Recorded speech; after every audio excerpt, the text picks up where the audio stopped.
Hiya, good evening. So this came in the post today.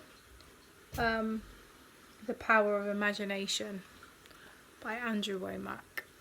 I'm really excited to get my teeth into this. I'm really excited to share it with you. So what I've noticed is that there are 22 chapters altogether. So I guess I'll be doing a minimum of 22 videos. I'm going to start off this evening reading the actual introduction in the book. So here goes. Imagination is the dynamo, the power source of life. But most people don't understand its importance.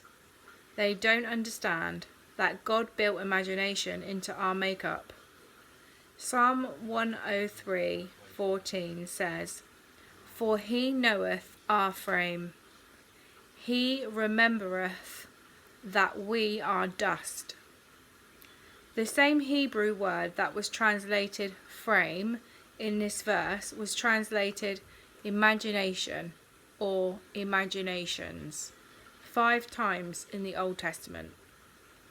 Genesis 6:5, 8:21, Deuteronomy 31:21, 1 Chronicles 28:9 and 29:18. Our imagination is the frame or spine of our existence. It's the doorway to our potential and affects the way we view life. Proverbs 23:7. But people relegate imagination to the realm of childhood fantasy. They underestimate its influence in their lives and try to receive from God without first activating their imaginations.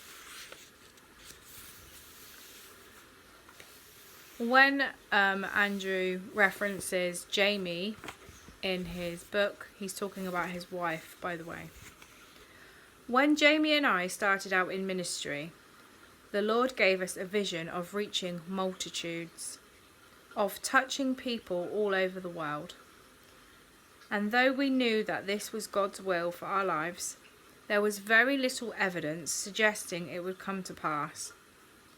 People stayed away from our meetings by the thousands. We struggled to find traction. It was frustrating. Then, in 2002, the Lord spoke to me from Psalm 78 and told me I was limiting him by my small thinking. You see, even though I knew God's will for my life, I could not see myself doing it. I couldn't see myself standing in front of thousands of people or influencing millions on television. I couldn't imagine people speaking my name in the same breath as other ministers who had impacted the world. And because I couldn't see it, I didn't. The Lord showed me that in order to fulfill his will for my life, I had to change the way I thought. I had to start using my imagination. Your imagination is like your spiritual womb. It's your creative center. Genesis 11 records the account of the Tower of Babel. As the ancient population grew and began spreading out upon the earth, the people gathered on the plains of Babylon. There they devised a plan to make a name for themselves, Genesis 11:4, and to reach heaven.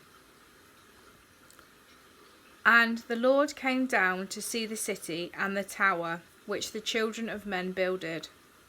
And the Lord said, Behold, the people is one, and they have all one language, and this they begin to do, and now nothing will be restrained from them, which they have imagined to do.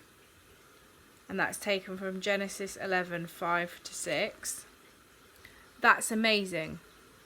The imagination of this unregenerate people so threatened God's plan for mankind, he had to put a stumbling block in front of them by dividing their language, to slow them down and give his plan time to work out.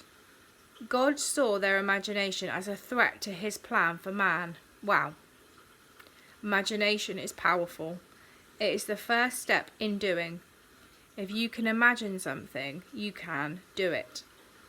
Yet many Christians don't understand this. Believers all over the world pray for healing and never experience it. They pray for prosperity but never receive it. Why? Because they don't know how to use a godly, positive imagination.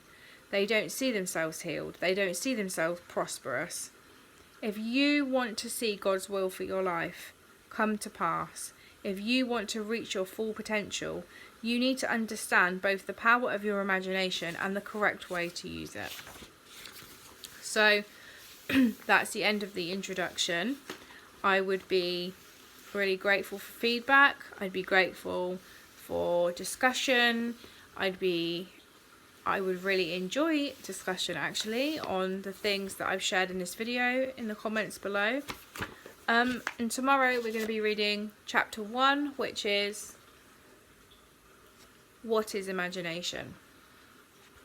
So that's going to be for tomorrow, which I'm going to be looking forward to. All right, well, God bless, and I will see you tomorrow.